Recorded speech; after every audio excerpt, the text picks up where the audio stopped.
ফালা তুতলাবুল বাইআতু মিন কুল্লি আফরাদির রাইয়া, সুতরাং বাইআত তলব করা যাবে না বা প্রয়োজনই নেই মিন কুল্লি আফরাদির রাইয়া, দেশের প্রত্যেক ব্যক্তির কাছ থেকে। প্রত্যেক ব্যক্তিকে কথা বলা হবে না আসো বায়াত করো, আসো বায়াত করো।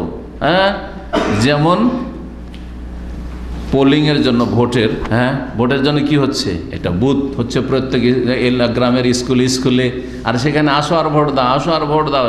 পুরুষরা তো আসলো, এই তোমার বাড়ির মহিলারা কেন আসলো না, ঠেলে নিয়ে আসো, পুশ করে নিয়ে আসো, জবরদস্তি নিয়ে আসো, আসো সব আসতে হবে, বা নিজেই আসতে আগ্রহী। আরে পুশও করার দরকার নেই, জবরদস্তি এসে লাইন দিয়ে ধাক্কাধাক্কি করছে, আমার ভোট হলো না কেন, এগুলো বায়াত নাই। একেবারে অপব্যাখ্যা, যারা ইসলামের নামে রাজনীতি করেছে তারা এই অপব্যাখ্যা তাদের বড় বড় আলেমরা করেছে। নাম বলছি না, কোরআনে আছে ওয়ামরহুম শুরা বাইনাহুম, মুসলিমদের সমস্যার সমাধান হবে পরামর্শ ভিত্তিক। বলছে এই তো কোরআনে গণতন্ত্র আছে, আল্লামা সাহেব বলছেন।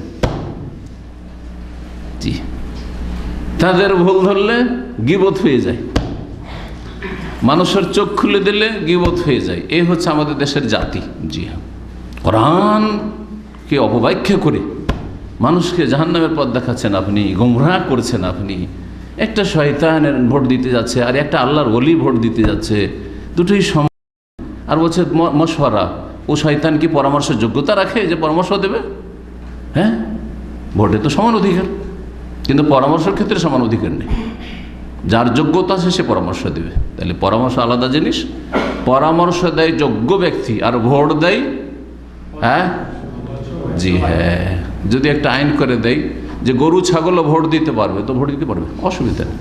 কারণ অনেক গরু ছাগল অনেক নিকৃষ্ট মানুষের চাইতে ভালো, অনেক গরু ছাগল অনেক নিকৃষ্ট মানুষের চাইতে ভালো। আল্লাহ কোরআন করে বলেছেন উলাইকা কাল আনআম বাল হুম আযাল, এরা তো চতুষ্পদ জন্তুর মতো, বরং তার চাইতে বেশি অধম, তার চাইতে বেশি পথভ্রষ্ট। তাহলে যখন এরা বেশি পথভ্রষ্ট গরু ছাগলের চাইতে, চতুষ্পদ জন্তু, তো গরু ছাগলকে যদি ভোটের অধিকার দেওয়া হয় তো অনেক ভালো। ধর্ষক, চরিত্রহীন, খুনি আর পাপিষ্ট, বেদিন, আল্লাহদ্রোহী, ওদেরকে যদি ভোটের অধিকার দেওয়া হয় তো এদের চাইতে অনেক ভালো গরু ছাগল কুকুর শিরগাল, অনেক ভালো। এটা ইসলাম। জি, এটা আমার কথা না, কোনো আবেগী কথা নাই, এটা হচ্ছে আল কোরআন। জি, সুতরাং কখনো এই ভোটের রাজনীতিতে বিশ্বাসী হবেন না। জি, এটা আমাদের উপর চাপিয়ে দেওয়া হয়েছে। জি, ভোটের রাজনীতিতে কোনো মুসলিম বিশ্বাসী হইতে পারে না। জি।